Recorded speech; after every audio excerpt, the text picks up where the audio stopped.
Warren Buffett is arguably the world's most successful investor. With a net worth of around $100 billion, he clearly knows a thing or two about investing and business. So, as part of my Learning from the Expert series, this video will be Warren Buffett explaining his 7 keys to his success. And he will be sharing things like the 3 fundamental qualities that everybody needs to have, how to handle the failures and the setbacks that we all will experience along the way, the number 1 most important skill of an investor, and he'll finish with how to measure true success. And nope, it's not about how much money you have made. Now, with every single video that you watch or book that you read or course that you do, not every single part is going to be relevant for you in this moment. I was always taught even if you could just take away 1 key thing, then it's always worth your time. So I'll share my key takeaway from this video at the end,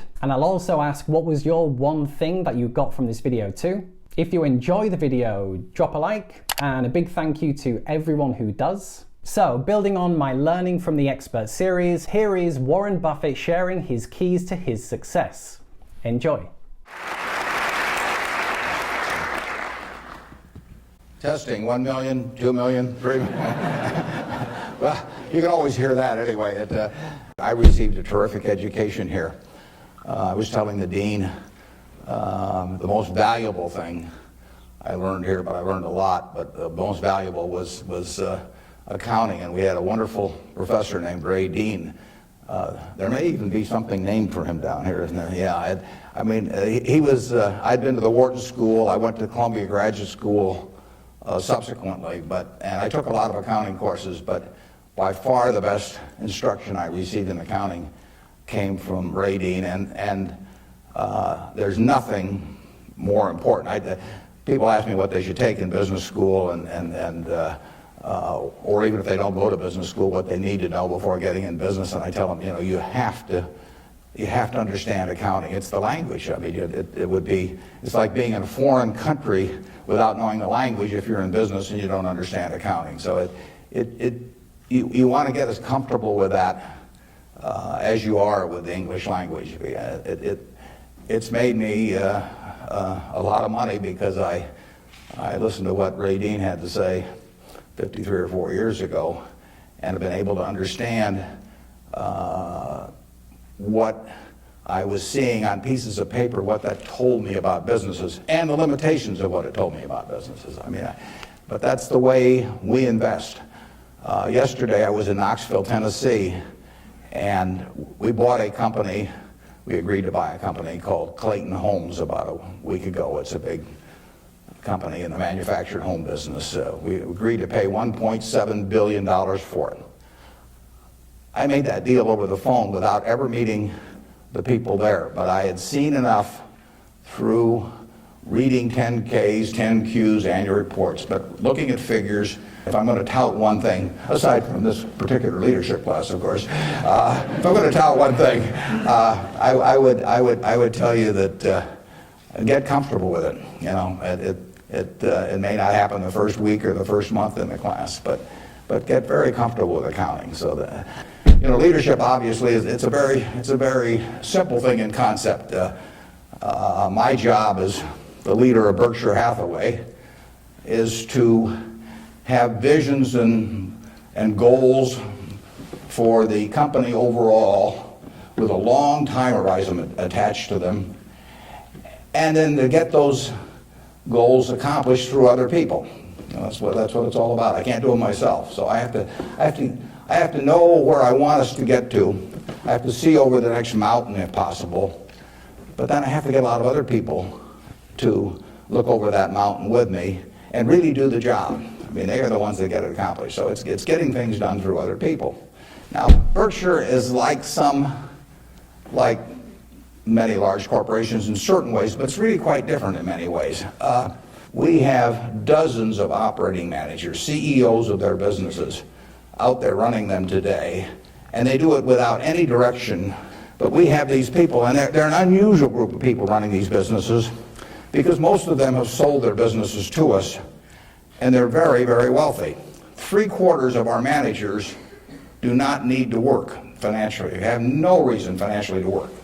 Probably 3/4 of them are worth at least $50 million, and we have some that are worth in the billions. And yet these people jump out of bed every morning, and work, and they work weekends, and they love working. And why is that? And what's the key to that? Well, the key really is the same reason I keep working. I'm 72. I'm getting Social Security now, so I should be in Florida, pushing shuffleboard around or something of the sort. But I do what I can do. Anything in the world I want to do. But what I want to do is run Berkshire Hathaway. Now, why do I want to run it that way? There's a couple things. A, I get to paint my own painting. I go down there every day, and I feel like Michelangelo there, working on the Sistine Chapel or something. Nobody else may think it's a great painting, but I get to paint my own painting. I do not have people second guessing me. I do not have people saying, why don't you use a little more red paint than blue paint? Why don't you paint a seascape instead of a landscape? I get to do my own thing. It's a form of creativity.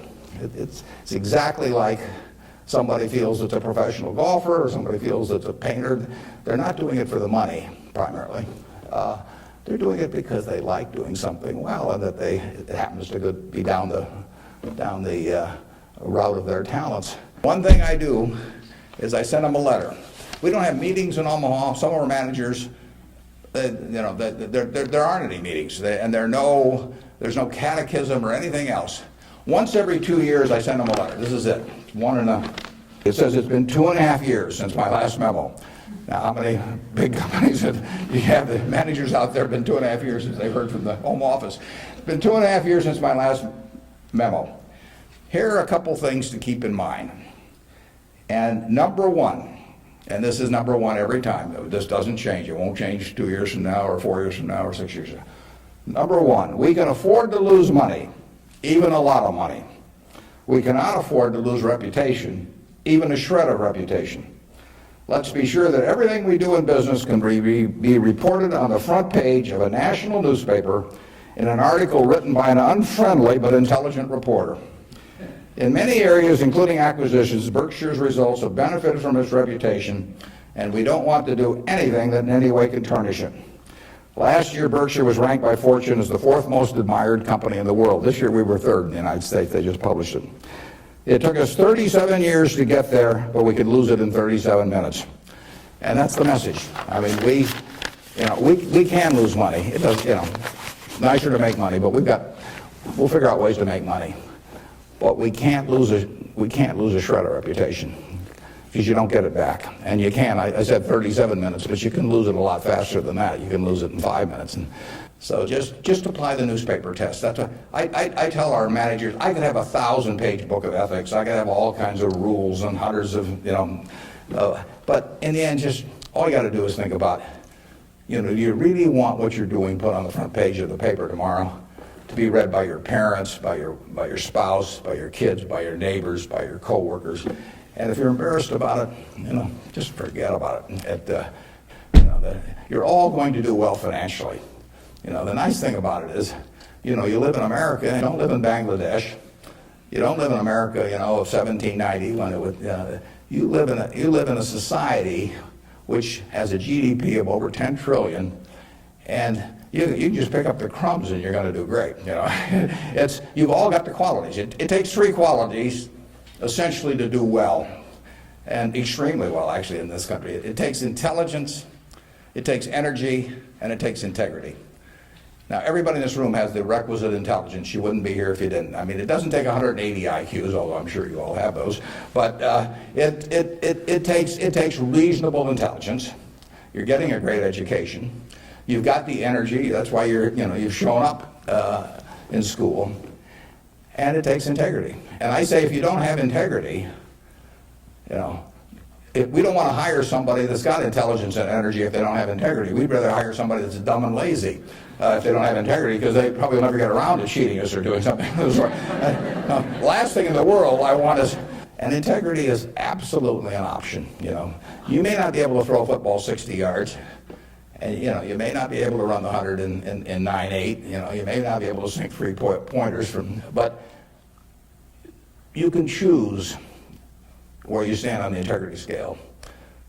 You weren't born wired one way or the other. That is an absolute choice you make. And the heroes I've had in life have been the people that I felt stood out in that respect. My number one hero was my dad, but I've had other heroes, Tom Murphy, Ben Graham, people like that. And the reason I admired them was not because they were the smartest people in the world, although they were plenty smart. And it wasn't because they made the most money. That meant nothing. It's really because I felt they were the classiest people that I ever met in my life. I mean, I saw them behave over year after year after year in a way that I could write their story on the front page of any newspaper, and even in an unfriendly tone, and I could not do anything that would embarrass them in the least. They behaved extraordinarily well. You will get some disappointments, but the future is what counts. If I knew every decision I was going to make was going to be perfect, it would not be as much fun. It'd be like playing golf and knowing you're going to hit a hole-in-one on every hole. You wouldn't play golf if every time you got on a tee, you just took a swing and the ball ended up in the hole. It'd be fun for a few days. You get on TV, but the game would not be any fun. So it's failure. And I wouldn't even consider them failures, but they're mistakes or whatever you want to call it. They're part of the game, and in the end, you go on, and we made plenty of mistakes in business. We'll make plenty more, and the Babe Ruth, and for a long time, it subsequently got eclipsed by a few fellows, but he held the record for strikeouts. He also held the record for home runs and was the highest paid baseball player until the modern era came along. So it's part of the game. If you take big swings, you're going to miss sometimes. When you get to my age, you will not measure how well you've done by how much money you've got. I can guarantee you that. You'll all do fine on money anyway. I mean, think about it. 7 hours a day, you're in a bed. You got exactly the same mattress I've got. If you don't, we'll sell it to you at the furniture mart. So we're on a parity. I can't outdo you, in terms of my sleeping enjoyment. You can match it by buying this mattress, which we'll give you a special price on. Just mention my name. We eat at the same places. We eat at Dairy Queen, particularly if you're in my position because we own it. But we eat at McDonald's and Burger King, and when I leave here, I'll stop by a fast food place. So our eating experiences are the same. We travel the same. I mean, I had a 10-year-old car up till about a year ago, and it just doesn't make any difference to me. They all work. We live in a place that's warm in the winter and it's cool in the summer, and we watch the Super Bowl on big screen TV. You do it, I do it. We dress more or less the same. So the money isn't going to be that big a deal. Everybody in this country is going to, with the intelligence this group has, the energy you have, you're going to do well. So what's the difference? What really counts? Well, I would say you will measure your success in life by how many, and extent, whether it's the people you want at 70 or whatever the age may be, you'll measure it by how many of them really love you, in the end.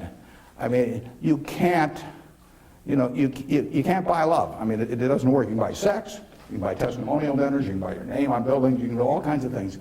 But the only way you get to be, love is to be lovable. It's kind of irritating, actually. If you got a lot of money, it'd be more fun to just write out a check for $1 million.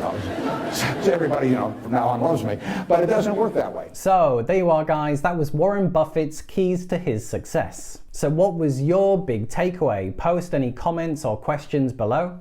For me, I really like the fact that even though he's made over $100 billion, he still drives an old car. He still eats at regular fast food places, and he is simply just doing the work he loves. To see more specifics on where and how Warren Buffett invests, you can check out this video here. For now, hope you found this useful. In fact, if you enjoyed the video, drop a like, as that's very much appreciated. If you haven't yet subscribed to the channel, I invite you to click below and join us. I do have some great videos coming up that you don't want to miss. Okay, cheers guys, thanks for watching, and I'll see you in the next video. Bye for now.